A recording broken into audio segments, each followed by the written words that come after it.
Hello friends, आप सभी का स्वागत है हमारे यूट्यूब चैनल विजार्ड क्लासेस पर। दोस्तों, अगर आप बीपीएससी या फिर एचटीईटी की तैयारी कर रहे हैं तो ये सेशन जो है आपके लिए काफ़ी फ़ायदेमंद है। इसमें जो है हम लोग जीके जीएस को डिस्कस करने के लिए जा रहे हैं। ठीक है, इस सेशन में जो है हम लोग जीके जीएस के क्वेश्चन को डिस्कस करेंगे। ठीक है, तो हमारा आज का फर्स्ट क्वेश्चन है, भारत में पशुपालन एवं कृषि के प्राचीनतम साक्ष्य कहाँ से प्राप्त हुए हैं। ठीक है, हमारा क्वेश्चन नंबर 1 जो है ये पूछ रहा है, भारत में पशुपालन एवं कृषि के जो है प्राचीनतम साक्ष्य कहाँ से प्राप्त हुए हैं। ठीक है फ्रेंड्स, ऑप्शन ए है अंजीरा से, ऑप्शन बी है दम्ब सदात से, ऑप्शन सी है किली गुल मोहम्मद से, ऑप्शन डी है मेहरगढ़ से। तो दोस्तों इसका आंसर जो है वो हो जाएगा ऑप्शन डी मेहरगढ़। ठीक है दोस्तों, इसका आंसर जो है ऑप्शन डी मेहरगढ़ हो जाएगा। ठीक है फ्रेंड्स, ऑप्शन डी मेहरगढ़ जो है इसका आंसर हो जाएगा। नेक्स्ट क्वेश्चन पे आते हैं। नेक्स्ट क्वेश्चन है हमारा, ठीक है दोस्तों, नेक्स्ट क्वेश्चन जो है हमारा उस पर आ रहे हैं। नेक्स्ट क्वेश्चन जो है, निम्नलिखित में से किसको जो है चालकोलिथिक एज कहा जाता है। निम्नलिखित में से जो है किसको चालकोलिथिक एज कहा जाता है। ऑप्शन ए है पूरापान यानन युग को, ऑप्शन बी है नवपाषाण युग को, ऑप्शन सी है ताम्रपाषाण युग को, ऑप्शन डी है लौह युग को। तो दोस्तों इसका आंसर जो है वो हो जाएगा ताम्रपाषाण युग। ओके, यानी कि ताम्रपाषाण युग को जो है चालकोलिथिक एज कहा जाता है। ठीक है दोस्तों, ताम्रपाषाण युग को जो है चालकोलिथिक एज कहा जाता है। ठीक है, इसका हल्का एक्सप्लेनेशन है, देख लीजिए। चालकोलिथिक एज जो है उस समय को कहते हैं जब लोग धातुओं के उपयोग की शुरुआत करते हैं, लेकिन वे अभी भी प्राचीन औजारों जैसे पत्थर, पाषाण और अजगर आदि का प्रयोग करते हैं। ठीक है, तो इसका आंसर जो है दोस्तों ताम्रपाषाण युग हो जाएगा, इसी को चालकोलिथिक एज कहते हैं। अब है, हड़प्पा के मिट्टी के बर्तनों पर सामान्यतः किस रंग का उपयोग हुआ था। अब पूछ रहा है दोस्तों, हड़प्पा की मिट्टी के बर्तनों पर जो है सामान्यतः किस रंग का उपयोग हुआ था। ऑप्शन है लाल रंग, ऑप्शन बी है नीला हरा, ऑप्शन सी है पांडु, ऑप्शन डी है नीला। तो दोस्तों इसका आंसर जो है वो हो जाएगा लाल। ठीक है, हड़प्पा के मिट्टी के बर्तनों पर जो है दोस्तों सामान्यतः लाल रंग का प्रयोग हुआ था। नेक्स्ट क्वेश्चन है, सिंधु सभ्यता निम्नलिखित में से किस युग में पड़ता है। ऑप्शन ए है ऐतिहासिक काल, ऑप्शन बी है प्राग ऐतिहासिक काल, ऑप्शन सी है उत्तर प्राग ऐतिहासिक काल, ऑप्शन डी है आद्य ऐतिहासिक काल। तो दोस्तों सिंधु सभ्यता जो है वो पड़ता है आद्य ऐतिहासिक काल में। ठीक है दोस्तों, सिंधु सभ्यता जो है वो पड़ता है आद्य ऐतिहासिक काल में। नेक्स्ट क्वेश्चन है हमारा, सिंधु घाटी सभ्यता की सबसे महत्वपूर्ण विशेषता क्या है। नेक्स्ट क्वेश्चन है हमारा, सिंधु घाटी सभ्यता की सबसे महत्वपूर्ण विशेषता क्या है। ऑप्शन ए ईंट की इमारतें, ऑप्शन बी पहला पक्का मेहराब, ऑप्शन सी पूजा का भवन, ऑप्शन डी कला और वास्तुकला। तो दोस्तों सिंधु घाटी सभ्यता की जो है सबसे महत्वपूर्ण विशेषता है वो है ईंट की इमारतें। ठीक है फ्रेंड्स, सिंधु घाटी सभ्यता की जो सबसे महत्वपूर्ण विशेषता है वो है ईंट की इमारतें। ठीक है, ईंट की इमारतें जो है दोस्तों सिंधु घाटी सभ्यता की सबसे महत्वपूर्ण विशेषता है।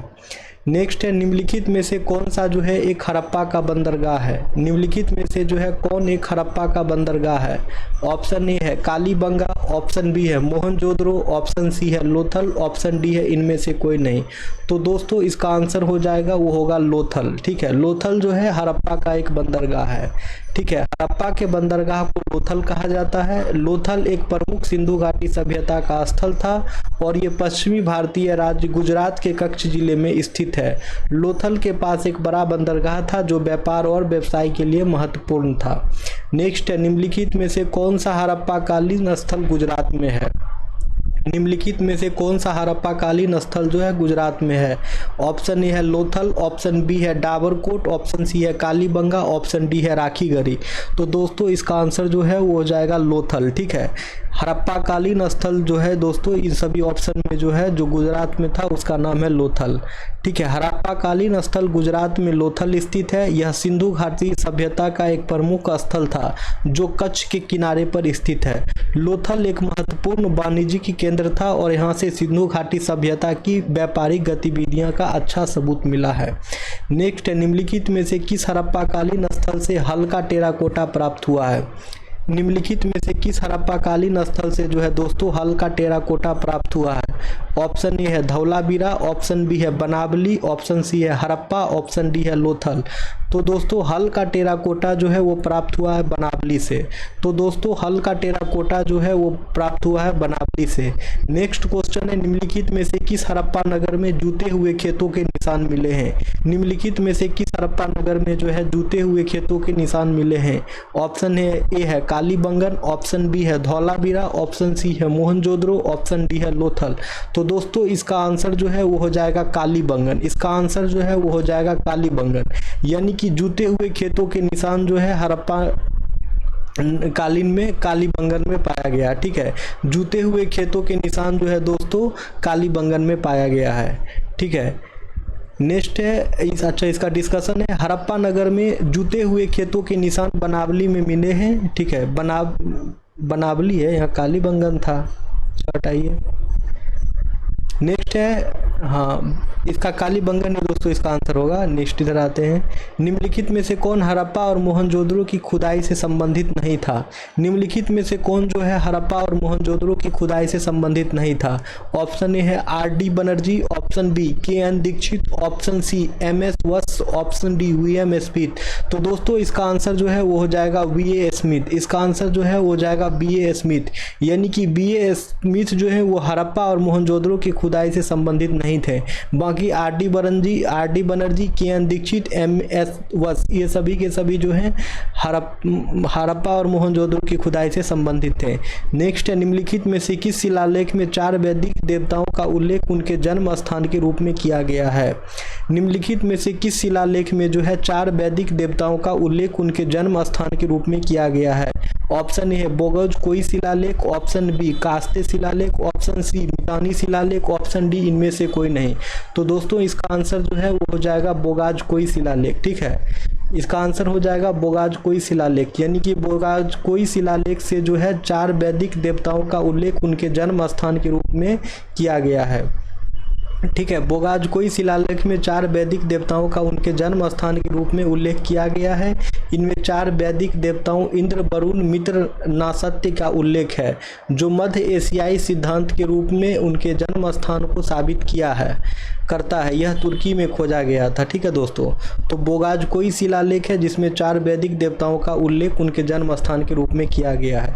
नेक्स्ट है 10 राजाओं की लड़ाई निम्नलिखित में से किस नदी के तट पर लड़ी गई थी? 10 राजाओं की लड़ाई जो है निम्नलिखित में से किस नदी के तट पर लड़ी गई थी? ऑप्शन ए है बितास्ता, ऑप्शन बी है अस्सी कनी, ऑप्शन सी है परूसनी, ऑप्शन डी है बिपाशा। तो दोस्तों 10 राजाओं की लड़ाई जो है वो परूसनी नदी के तट पर लड़ी गई थी। ठीक है, 10 राजाओं की लड़ाई जो है दोस्तों परूसनी नदी के तट पर लड़ी गई थी। नेक्स्ट क्वेश्चन है ऋग्वेद का कौन सा मंडल जो है पूर्णतः सोम को समर्पित है? तो इसका आंसर ही यहाँ पे आ गया है।